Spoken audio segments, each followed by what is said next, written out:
नमस्कार, मैं सुमित तिवारी। द राष्ट्र नीति में आप सभी का बहुत बहुत स्वागत है। हम कश्मीर में हैं। जो पहलगाम में हमला हुआ, उस हमले की पूरी जानकारी दे रहे हैं और कश्मीरियों से, आम कश्मीरियों से बातचीत करके उनकी बात को आप तक रखने की पूरी कोशिश कर रहे हैं। पहलगाम में हमला होने के बाद प्रधानमंत्री नरेंद्र मोदी चुनौती देते हुए कह डाला है कि जिन्होंने भी ये हमला किया है, यानी कि पाकिस्तान को उन्होंने चुनौती दे दिया है कि उन्होंने जो कल्पना की होगी उस कल्पना से भी बड़ी कार्रवाई की जाएगी। ऐसे में अमेरिका भारत के साथ में खड़ा है, इजराइल भारत के साथ में खड़ा है, रूस भारत के साथ में खड़ा है, तमाम देश भारत के साथ में खड़े हैं।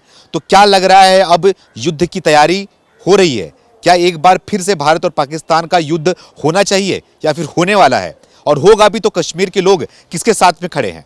इसी मुद्दे बातचीत करने के लिए हम कुछ कश्मीरियों से बातचीत करेंगे और उनसे जानेंगे कि क्या लग रहा है, युद्ध अगर होगा तो इनका क्या कहना है इस मामले में। सबसे पहले मैं आपका नाम जानना चाहूँगा। गुड आफ्टरनून ऑल व्यूवर्स, और आपके राष्ट्रीय अध्यक्ष का मैं शुक्रिया अदा करता हूं जो हमारे सच को आगे पहुंचाना चाहते हो, देश की तरफ से ये पैगाम देना चाहते हो।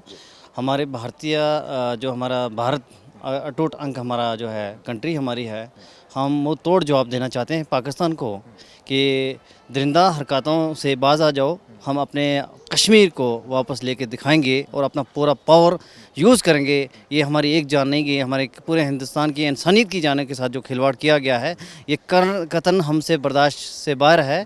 हम इस चीज़ की मजम्मत करते हैं, निंदा करते हैं कि हमारे हिंदुस्तान में जम्मू और कश्मीर की कश्मीरियत के अंदर ये जो चीज़ें जो देखने को मिल रही हैं, ये चीज़ कतन बर्दाश्त से बाहर हैं। मैं आपके जानिब से बड़ा आपका शुक्रिया अदा करता हूँ, आपके चैनल का शुक्रिया अदा करता हूँ जो सच की बात को आगे फॉलो करना चाहते हो। मैं बहुत बड़ा आपसे ये सवाल है मेरा ये कि क्या लग रहा है कि जिस तरीके से हमला किया गया, ये खास करके हिंदुओं को चुन चुन के मारा गया, उनका धर्म पूछा गया, उनकी पैंट को निकाल के देखा गया, उनसे कलमा पढ़वाया गया, उसके बाद उनके सर पे गोली मार के उनके मौत के घाट उन्हें उतार दिया गया, तो ये सब चीज़ें क्यों की गई? क्या ऐसा एक है कि नफरत है हिंदुओं को लेकर कश्मीर के अंदर? क्या कहना चाहोगे आप? देखिए, ये बात बड़ी अफसोसनाक है। हाँ। ये बात सुनने से मैं कहता हूँ बड़ी अफसोसनाक से भी बदतर है कि हम लोग ये चीज़ सुनने से चीज़ गवारा नहीं करेंगे। जो ये चीज़ कोई कहने चाहे कि हमारे जम्मू और कश्मीर में एकता बनी रहे, हम इक्वल हैं, हमारा हमेशा के लिए पैगाम रहा है, कोई सिख, कोई शिया, कोई सुन्नी, सब हम इक्वल हैं। हम एक तराजू में, एक बर्तन में खाना खाना चाहते हैं और रहते भी हैं हम इक्वल। हमारी मैसेज यही है, सब हम इक्वल हैं।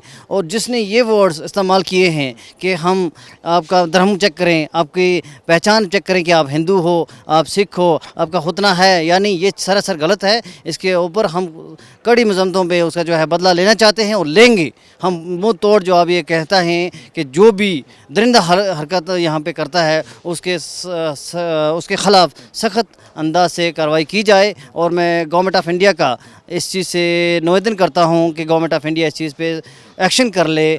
जो ऐसी बात जो मीडिया में देखने को मिल रही है कि उन्होंने धर्मबाजी की, उनकी चेकिंग की, आप मुसलमान हो, आप कलमा पढ़ लो, ये सरासर मेरे हिसाब से बर्दाश्त से बाहर है। ये चीज़ बर्दाश्त से बाहर है। जी। आप एक मुसलमान समाज से आते हैं, मुसलमान हैं आप, तो क्या कहना चाहेंगे कि पाकिस्तान जो ये बार बार हरकतें कर रहा है, तो इस बार मौका आया है भारत के पास, मोदी के पास, अमित शाह के पास, तो उनको कैसी कार्रवाई करनी चाहिए उन पर? उनको कैसा ये सबक सिखाना चाहिए कि उनकी 7 नस्लें भी इस कार्रवाई के लिए कभी कोशिश भी ना करें, सोचे भी ना? मेरा तो ये पैगाम रहेगा, हमारा देश अकेला देश नहीं है, उसके पीछे सब चीज़ का जो है कोऑपरेट रहेगा। इंसानियत के लिए पूरा देश, चाहे अमेरिका हो, जर्मनी हो, ईरान हो, बाकी अदर मुल्क जो हैं, उसका कोऑपरेट के लिए, इस निंदा के लिए हम बला कई शब्दों से जो है उसका इंतका जो हमारे कश्मीरियत के साथ, इंसानियत के साथ स्टेंस हुआ है। ये मुश्किलात के समय में जो हम देखने को मिल रहे हैं, हमारा पूरे आंखें नम हैं। हर एक बच्चा, हर एक देश का नागरिक जो है इस टाइम परेशान है, इस मातम में जो है मुलवस है, क्योंकि वो अपने अब बॉडी के अंग को अकेला नहीं करना चाहता था। जो हमारे साथ 28 लोगों की जानें चलेंगी, वो हमारी जानें गई हैं। हाँ बिल्कुल, पाकिस्तान को मुंह तोड़ जवाब इसका लेके छोड़ेंगे। हमारे अंदर इतना दम है, पूरे देश के अंदर इतना दम है कि हमारी बेकसूर जानों को जो है इस मौत की घाट उतारा है। वो ये ना समझे कि हम सुख से चैन से जो राहत ले लेंगे, नहीं, ये सवाल ही नहीं है। पाकिस्तान को अब आ गया है इसका जवाब लेना कश्मीरियत के अंदर के कश्मीर को खुद भी अपना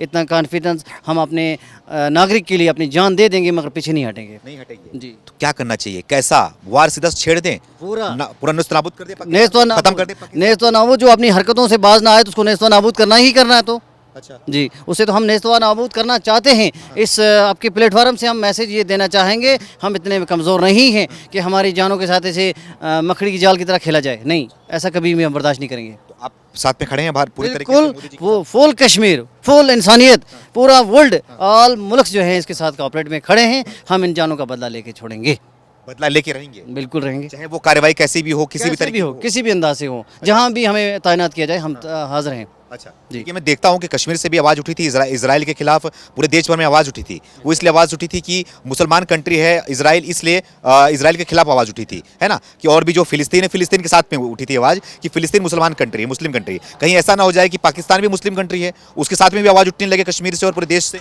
देखिए, इंसानियत के पैगाम के मुताबिक अगर देखा जाए तो हमें इंसानियत को ज़िंदा रखने के लिए हमारी ये मैसेज रहेगी। हम ये नहीं कि वो हिंदू है, वो मुस्लिम है। मैंने पहले ही अपने शब्दों में बोल दिया कि हम इक्वलिटीज़ के लिए मुसलमान हैं। हम अपनी इंसान को, इंसानियत की बात को दबाना नहीं चाहेंगे। अगर हक है, हक का साथ देंगे, चाहे उसमें कोई हक का साथ हम देंगे।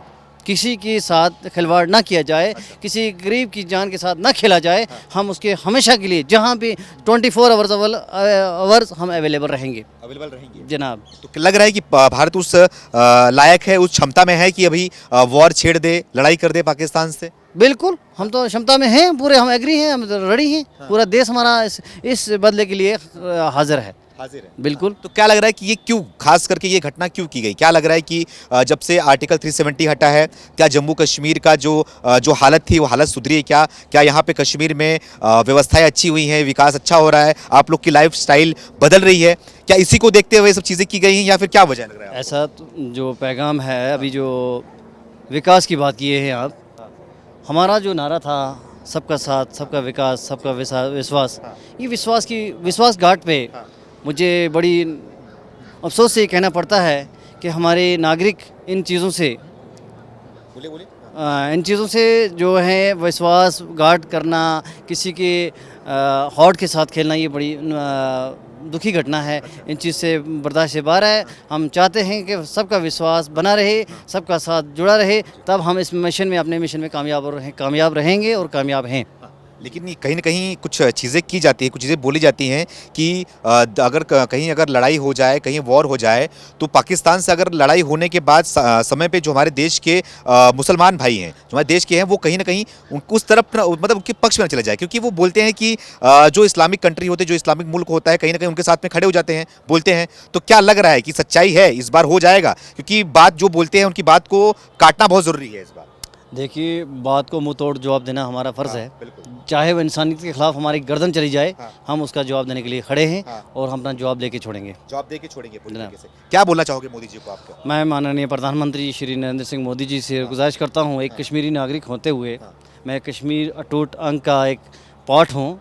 उस पार्ट के अंदाज से मैं अपने माननीय प्रधानमंत्री जी को ये मैसेज अमन का, पीस का और जो दुखी जाने का जो है बदला लेने का पूरा हिम्मत रखें और अपना हौसला बुलंद रख के इन लोगों को इंसाफ दिलाएं। ये मेरी इंसानियत के ख़िलाफ़ जो बदनामी हुई है, मेरे कश्मीरियत के ऊपर उंगली उठ रही है, ये मैं बर्दाश्त से बाहर समझता हूँ। मैं अपने चैनल के माध्यम से, इस प्लेटफार्म से आप सबको गुजारिश करता हूँ, देश के हर एक नागरिक को हम इस सना के आसना के पीछे खड़े हैं। हम आपका कोऑपरेट में बिल्कुल हाजिर हैं। मगर ये जो दुखी घटना हमें देखने को मिल रही है, बार बार आतंकवादी जो सिस्टम फैल रहा है, ये टेररिस्ट सिस्टम चल रहा है, क्या हमारे पीछे इतने सैनिक हैं, इतनी एजेंसीज हैं, इतनी फोर्सेस हैं, ये क्या कर रही हैं? मैं तो गवर्नमेंट ऑफ इंडिया से ये पैगाम देना चाहूँगा, माननीय प्रधानमंत्री जी, हमारे कश्मीर में कितने लाखों सैनिक हमारे पीछे खड़े हैं हमारी सुरक्षा के लिए, फिर हमें ये चीज़ें देखने को कैसे मिल रही हैं? अच्छा, ये अफसोसनाक बात है। जब से यहाँ पे नई सरकार बनी है, उमर अब्दुल्ला की सरकार बनी है, तो क्या लग रहा है कि जम्मू कश्मीर में कैसा काम हो रहा है, कैसा तरीके से काम किया जा रहा है? आप लोग की उम्मीदों में खरे उतर रहे हैं कि नहीं उतर रहे हैं उमर अब्दुल्ला? देखिए, मैं उमर अब्दुल्ला जी की बात करूँ, ये हार्ट में जो हमारे हार्ट के साथ खिलवाड़ हो रहा है, सब्ज़ बाग दिखाते हैं, अच्छा। हम ये कर देंगे, हम वो कर देंगे। मेरा युवा हर जगह पे हर एक अंदाज से परेशान कौन है, उसके अपने ज़िंदगी जीने के लिए बड़ा मुश्किल बन चुका है। कोई उमर अब्दुल्ला साहब कुछ नहीं कर पाएगा। इट मीन्स कि वो उमर अब्दुल्ला हमारे जम्मू एंड कश्मीर का चीफ मिनिस्टर है, मानता हूँ मैं उस चीज़ को, मगर वो धोखे के सब्ज़ बाग दिखाकर चीफ मिनिस्टर बना है। अभी उसके पास वो कुछ ताकत नहीं है कि वो किसी को कुछ उसने कुछ पिछली बार खोखले वादे किए थे, मैं राशन में एक्सटेंशन कर दूंगा, मैं बिजली बिल 200 यूनिट फ्री दे दूंगा। उसके पास ताकत हो तो मुझे बताए, मेरे सामने आए, मेरे साथ डिबेट में खड़ा हो जाए कि उसको ये बात कहनी पब्लिसिटी जो हम मीडिया के माध्यम से बोलते हैं हम ये कर देंगे, हम वो कर देंगे, पता नहीं है खुद करके हम कर क्या रहे हैं। हमारी राजनीति में गरीब के जो हॉट के साथ खेला जाता है, उसके हॉट को हम वोट लेकर के अपनी दुकान से जाते हैं। लाना तो उस दुकान को जो किसी गरीब के हक के लिए उठे ना, जो गरीब मेरा परेशानियों में मुब्तला है। इस टाइम मेरा कश्मीरी जो है, हर एक कश्मीरी किन चीज़ों से बदनाम है। अभी ये ड्रग्स कर रहा है, ये वो कर रहा है, ये लटन है, वो पटन है, वो बेरोज़गार है, उसके रोज़गार के ऊपर कभी किसी ने बात नहीं की है। सिर्फ दुकानें सजाने के लिए बातें कर रहे हैं। मैं दुकानदारी बन करके मैं अपना सौदा बताऊं, मेरा सौदा सही है। उमर अब्दुल्ला साहब से मेरी विनती होगी कि वो वाकई चीफ मिनिस्टर जम्मू कश्मीर हैं तो पहले मेरे यूथ के ऊपर आवाज़ उठाएं। ये जो आप डेली विजिट्स की बात करते हैं, बाकी चीज़ों की बात करते हैं, मेरे सामने डिबेट में आके बात कर लें कि यूथ के साथ क्या हो रहा है। अब मेरा यूथ इस टाइम मेरा यूथ जो है, देखिए कहाँ से कहाँ बदनाम हो रहा है, किस एंड से बदनाम हो रहा है। क्योंकि सब जो अभी उसके लाइफ के दाग, उसके जो लाइफ के करियर है उसके ऊपर दाग लग रहा है कि कश्मीरी आतंकवादी है, ये है मेरा कश्मीरी टेररिस्ट है। नो नेवर, मैं कश्मीर के यूथ के साथ हूँ। मेरा कश्मीर का यूथ अमन में है तो मैं अमन में हूँ। मैं चाहता हूँ मेरा यूथ जो है ये सुरक्षित रहे। हिंदुस्तान गवर्नमेंट को मैं आप गुजारिश करता हूँ कि मेरे यूथ के लिए स्पेशली हर जो अपनी स्टेट्स हैं, चाहे वो यूपी है, उत्तराखंड है, आसाम है, पंजाब है, चंडीगढ़ है, जो भी मेरा कश्मीरी शहरी वहाँ रोज़गार कमाने जाता है, उसके रोज़गार के ऊपर कोऑपरेट करें, उसके ऊपर हाथ रखें, एक देश का नागरिक समझ के उसका पूरा कोऑपरेट करके उसके पार्टिसिपेट करें कि यूथ हमारा सेटलफाइड है, हमारा यूथ अमन में तब है जब उसके पास रुपये 4 कमाने की इनकम सोर्सिंग लगती है। मैं गवर्नमेंट से मोहताबाना रिक्वेस्ट करता हूँ, जो मेरा यूथ है वो सुरक्षित रखने के लिए मेरे हाथ जोड़ के विनती रहेगी। इसके ऊपर कोई ये सब्ज़ बाग ना दिखाए जाएं। मेरा यूथ अगर कहीं भी किसी भी एंड से, फैक्ट्री के एंड से, कंपनी के एंड से, एनजीओज़ के एंड से मेरा यूथ एंगेज हो जाता है, मेरे पीस की पैगाम मेरे एंड से आपके सामने रहेगा सर। आखिरी में आप सवाल आपसे पूछना चाहूँगा कि जब से मोदी जी प्रधानमंत्री बने हैं तो कश्मीर को क्या मिला, कश्मीर कितना बदला, आप लोग की ज़िंदगी कितनी बदली? क्योंकि कहा जाता है कि कश्मीर में अब काफ़ी अच्छा शांति माहौल है। मैं पहली बार कश्मीर आया तो मुझे पता नहीं है, थोड़ा आप बताइए कि क्या पहले हुआ करता था कश्मीर में और अब कश्मीर में क्या हो रहा है। देखिए, मैं आपको ये बात बताऊं कि माननीय प्रधानमंत्री जी का यहाँ पे 10-15 साल का जो उनका पीरियड चल रहा है पीएम बनने का, 2014 से जिन्होंने यहाँ का चेंजिंग जो दिखा आपके सामने है, ये जिंदा सबूत दिख रहा है। हमारा जो माननीय प्रधानमंत्री जी का नारा था सबका साथ, सबका विकास, सबका विश्वास, वो जीतने के बावजूद जम्मू कश्मीर के अंदर काफ़ी चेंजिंग आई हुई हैं। जैसे स्मार्ट सिटी है, स्मार्ट सिटी की तो आपने आउटपुट देख ली है। तो इसी के हसना पे हर गरीब को अपनी आवाज़ पोर्टल के माध्यम से, वेबसाइट के माध्यम से, ऑनलाइन मफाद जो है पहुंचते हैं। कुछ चीज़ें जो है दरिंदा लोग, यही राजनीति लोग जो है उनको दबोच रहे हैं। मैं दबोचने देने नहीं दूंगा। मैं तो ये कहूँगा कि आपके माध्यम से जो आपने पैगाम दिया है अपनी हिंदुस्तान गवर्नमेंट को, जागरूकता हो जाओ, कश्मीरियत समझो, कश्मीर आपके साथ कितना है।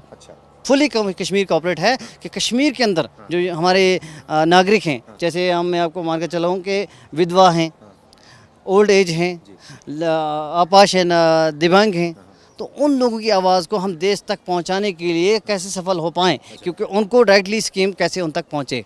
देखिए, आज जो गवर्नमेंट ऑफ इंडिया का जो हमारे लिए पैगाम है कि हर एक इंसान चैन की ज़िंदगी जिए, चैन और सुकून की ज़िंदगी जिए। उस चैन और सुकून को तब हम ला सकते हैं जब हम एकता को एक बना के रखेंगे, एकजुट हो जाएंगे। हाँ, ये मेरा पैगाम रहेगा। जो जैसे आपको बताएं, यहाँ पे अटल बिहारी वाजपेयी साहब के दौर के अंदर, मनमोहन सिंह साहब के दौर के अंदर ऐसे हमने कभी भी ऐसे वर्ड्स नहीं देखे जो आप हमें हर दूसरे तीसरे दिन हमें सुन रहे हैं। वो यहाँ ये आतंक ट्रेड, वहाँ पे ये ट्रेड, वो हमें बर्दाश्त नहीं है। चैन और सुकून की ज़िंदगी तब जी जाती है जब इंसान को आगे अपनी ज़िंदगी का मौक़िफ़ पता चल जाता है। मेरी ज़िंदगी का जीने का मौक़िफ़ क्या है, मैं किस लिए जी रहा हूँ। मैं एक इंसानियत के लिए इस आवाज़ को आपके तक पहुँचा रहा हूँ। आपके थ्रू अपने इंसानियत को बुलंद करने के लिए अपने हिंदुस्तान को हाथ जोड़ के विनती करता हूँ कि मेरे इस युवा पे, मेरे कश्मीरियत पे डिफरेंट नज़र जो है ना रखें, इक्वल नज़र रखें। हम इक्वल हैं, इक्वल बन के देश का साथ देना चाहते हैं। देश जहाँ बोलेगा हम अवेलेबल हैं, हम रहें, इस खून का बदला हम लेने के लिए तैयार हैं। तैयार हो। हाँ। क्या नाम बताया आपने? राजा नहीम खान। राजा नहीम खान। नहीम खान। तो नहीम खान जी हमारे साथ में थे, कश्मीर में हम हैं, लगातार उन लोगों से बातचीत कर रहे हैं, जाकर उनसे पूछने की कोशिश कर रहे हैं कि मुस्लिम समाज से आते हो तो क्या लग रहा है इस बार जो ये घटना की गई, खास करके जो हिंदुओं को पकड़ के मारा गया, हिंदुओं का नाम लेके मारा गया, आईडी कार्ड देख के मारा गया, कलमा पढ़वा के मारा गया, अगर नहीं कलमा पढ़ पाए तो मार दिया गया। तो उसमें मुसलमान समाज क्या सोचता है, उनकी एंगल को हम आप तक रख रहे हैं। तो भाई साहब थे, उनसे हमने बातचीत किया, उनकी बात आपको कैसी लगी कमेंट करके हमें ज़रूर बताएं। फिर मिलेंगे दूसरे वीडियो के साथ, तब तक के लिए धन्यवाद।